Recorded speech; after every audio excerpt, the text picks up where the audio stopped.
हरिओम।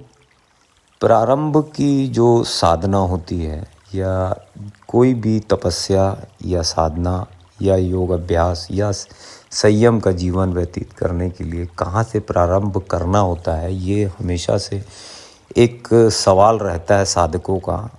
और इस पे कई बार भ्रांति भी पैदा हो जाती है कि कहाँ से शुरू करें और कहाँ से हमारे को इसका लाभ पूर्ण रूप से मिलेगा और इससे हम अपने जीवन को ज़्यादा अच्छे से व्यतीत कर सकें या अपनी तपस्या को ज़्यादा अच्छे से रूपांतरित कर सकें। तो साधकों को सबसे पहले ये चीज़ करनी होती है या योगियों को सबसे पहले ये चीज़ करनी होती है कि उसके मुख से जो आहार वो लेते हैं उस पे काम करना होता है। तो सबसे पहले जो आहार होता है वहाँ से शुरुआत करनी चाहिए किसी भी साधक को। अब दूसरी श्रेणी में आता है ब्रह्मचर्य। दूसरी श्रेणी में ब्रह्मचर्य को रखेंगे और पहले आहार को समझ लेते हैं कि आहार को कैसे लेना है।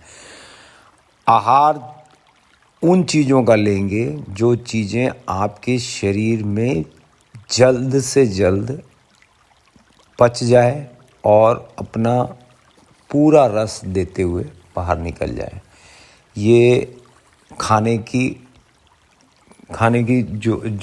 जो चीज़ें हैं, जो आहार है, उसके बारे में।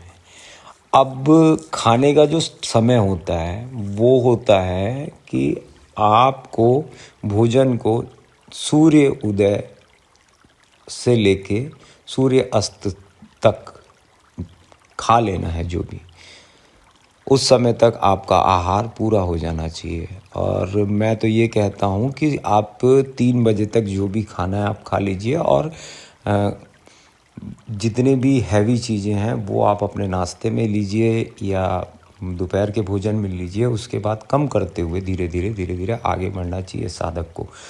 आहार जितना पचने में जितना कम ऊर्जा आपके शरीर को लगेगी उतनी ऊर्जा आपकी वो चेतना या साधना में लगने लग जाती है। और जितने अच्छे से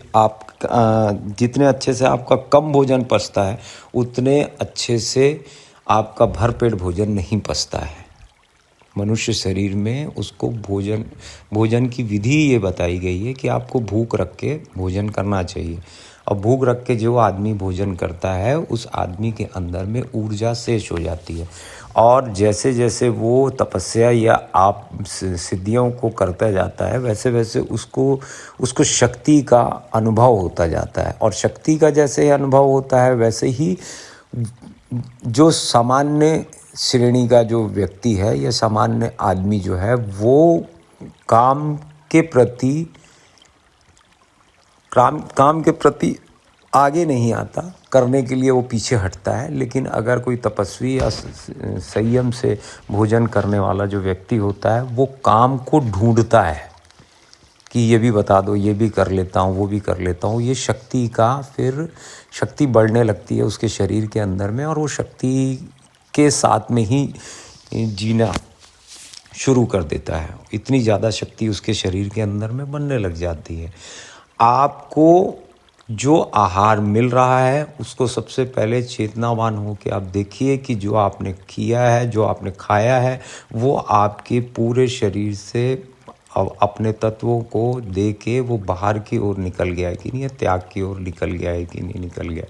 साधना सबसे पहले यहीं से शुरू होती है कि आपने जो चीज़ खाया है उससे आपका शरीर निर्मित होके आप मल के रास्ते वो बाहर निकल गया। इसमें कच्ची चीज़ों का या कम तेल और भुनी हुई चीज़ें अगर आप इसमें इस्तेमाल करते हैं तो ये बहुत ही अच्छा होता है एक साधक के लिए। और जितना ज़्यादा प्राण सीधे आएंगे उतना ज़्यादा आपके शरीर के लिए और आपकी चेतना के लिए अच्छा होता है। सीधे का मतलब ये होता है कि जैसे आपने गाजर ली, गाजर को आपने धोया, छीला और खाया। एक एग्जाम्पल है, एक उदाहरण के रूप में आपने गाजर लेके आई, गाजर छीला और खाया अब दूसरी क्रिया में अगर हम देखते हैं तो वो बहुत जल्दी पच जाएगी, अगर इस क्रिया से अगर आप गाजर को लेते हैं। अब दूसरी क्रिया में जैसे आप गाजर को लेके आए, उसे आपने छीला, फिर आपने उसका हलवा बना लिया, फिर उसमें मेवे डाले, उसको प्रोसेस किया, उसको बनाया, उसके बाद में आप उसे खाएंगे तो कच्ची गाजर जल्दी पच जाएगी और हलवा पचने में टाइम लगेगा। तो ये सब जो चीज़ें हैं, ये सब चीज़ें साधक को बहुत ज़रूरी होती है कि ये सब चीज़ों को बहुत बारीकी से देखे वो। अब ब्रह्मचर्य पे आते हैं। जैसे ही आदमी या साधक अपने ऊर्जा पे काम करने लगता है या अपने आहार पे काम करने लगता है तो उसकी जो उत्तेजना है या उसकी जितनी भी क्रिया है उसके शरीर की जो शक्ति से चलती है वो एक्टिवेट होने लग जाती है या उसमें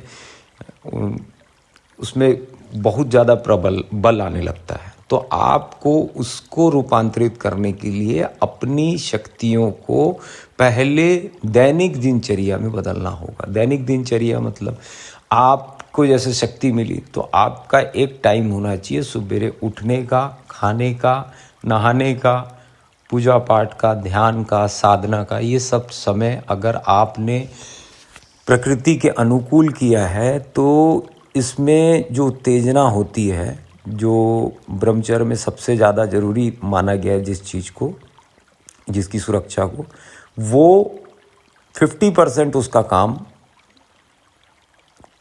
बढ़ जाता है क्योंकि ऊर्जा आपने दूसरी जगह लगा दी है। और ऊर्जा दूसरी जगह लगाने के साथ साथ में आपको चेतनावान भी होना पड़ता है कि आपको बिल्कुल निरंतर ये याद रखना होगा कि मेरा सोने का टाइम हो गया है, अब मुझे कल सुबेरे उठना है और मेरा भी ये 9 बज गया या 10 बज गया या 8 बज गया, मेरा ये भोजन करने का समय है। ये पूरा आदमी को व्यस्त रखती है, ये जो क्रिया होती है ये व्यस्त रखती है। और जैसे ही व्यस्त रखती है तो वो धीरे धीरे धीरे धीरे धीरे उसका जो मन होता है वो इसके अनुकूल ढलने लग जाता है। और जब इसके अनुकूल मन ढलने लग जाता है तो उसे बिल्कुल समझ आने लग जाती है कि ऊर्जा के लिए और मेरे शरीर के या मेरे स्वास्थ्य के लिए अच्छा यही होगा कि मुझे प्रकृति के अनुकूल ही चलना चाहिए।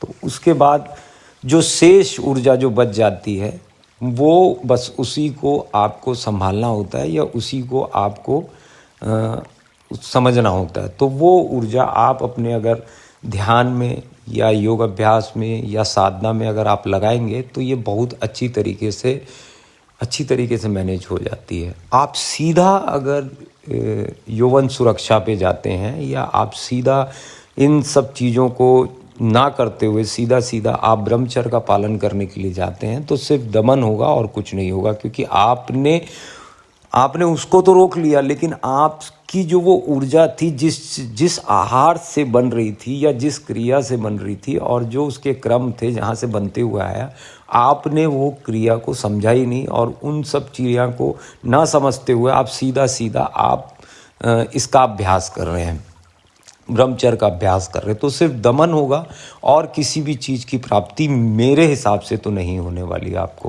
हाँ, आपको भ्रांति जरूर हो सकती है कि मैं ब्रह्मचर्य का पालन कर रहा हूँ तो मुझे ये हो रहा है वो हो रहा है। ब्रह्मचर्य सिर्फ एक रूप में नहीं होता है कि आपने अपनी यौवन सुरक्षा कर ली और आपका ब्रह्मचर्य सद गया, ऐसा नहीं होता है। ब्रह्मचर्य साधने के लिए पहले साधक को अपना आहार सुधारना पड़ता है, फिर अपनी दिनचर्या सुधारनी पड़ती है, दिनचर्या प्रकृति के अनुकूल चलनी पड़ती है और उसके बाद वो योग्य होता है कि अपनी ब्रह्मचर्या को या अपनी यौवन सुरक्षा को संभालने के लिए या उसको रूपांतरित करने के लिए।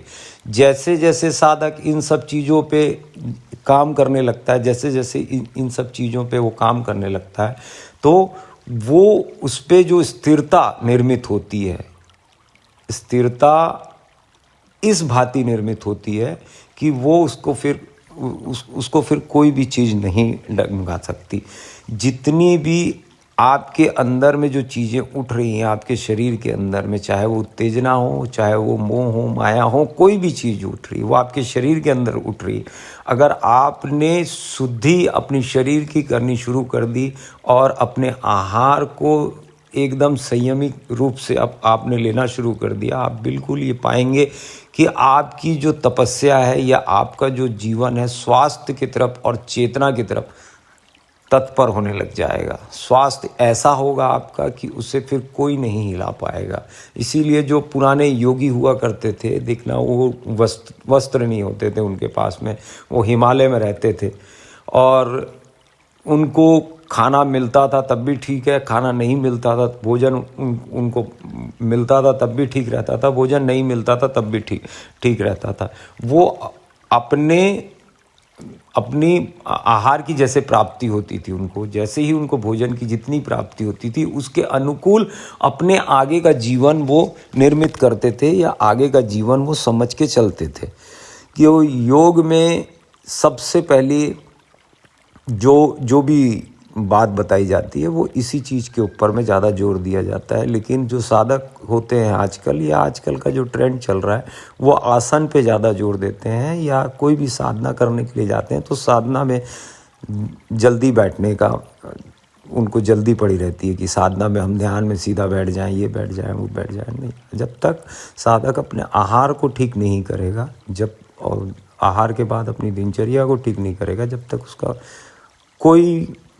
कोई भी साधना उसे उस लक्ष्य तक नहीं पहुंचाएगी, या कोई भी साधना में वो निपुण नहीं हो पाएगा। किसी भी विधि से अगर आप जाएंगे, जब तक आप प्रकृति के अनुकूल अपने जीवन को नहीं रखेंगे और प्रकृति के अनुकूल अगर काम नहीं किया है तो उसके विपरीत जाने लग जाएंगे। हाँ, इसमें एक चीज़ और है कि इसमें चंद्रमा का बहुत बड़ा रोल होता है। चंद्रमा का रोल कैसा होता है कि चंद्रमा को मन का कारक बताया जाता है कि वो मन है, और आत्मा जो बताई जाती है वो सूर्य को बताई जाती है।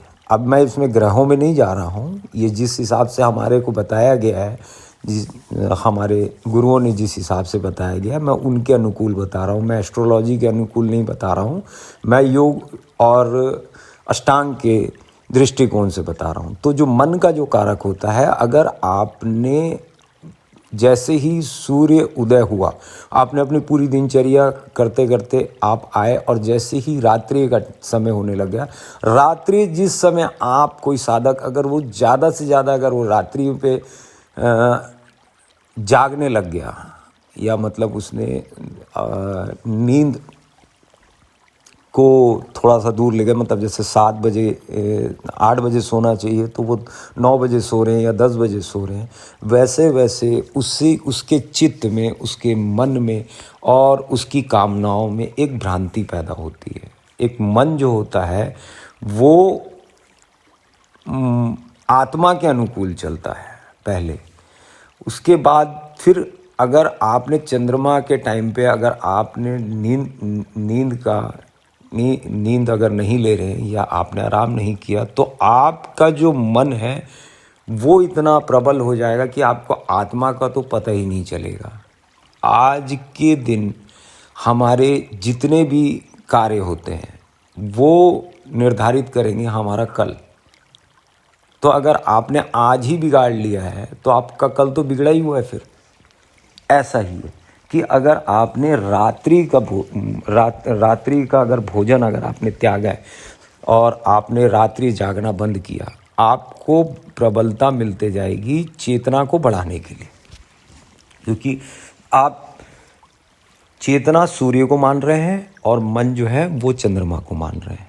तो सूर्य से ही ऊर्जा लेके चंद्रमा चलता है, जो प्रकाश होता है वो सूर्य का होता है, वो चंद्रमा का नहीं होता है। वैसे ही जो शरीर आत्मा जो होती है वो प्रकाश देती है मन को। मन की खुद की कोई गति नहीं होती। आपका मन कब तक है?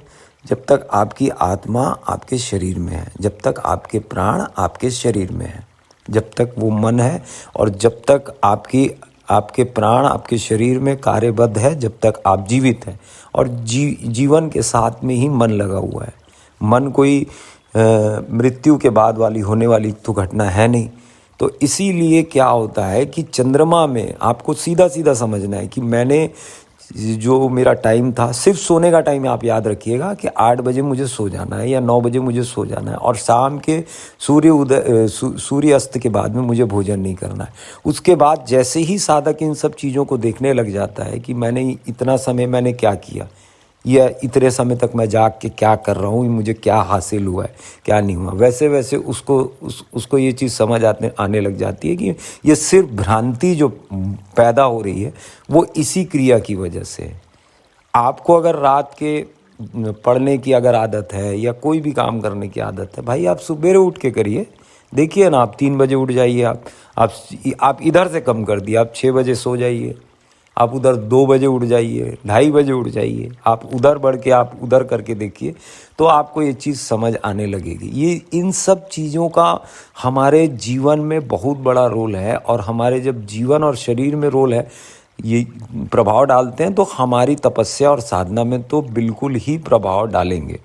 तो पहले भोजन को देखेंगे और उसके बाद में अपने यौवन सुरक्षा को देखेंगे और अपनी दिनचर्या को देखेंगे। हरिओम। मैं योगाचार्य शिवाय, doctor in naturopathy and yoga science. Her her Mahadev.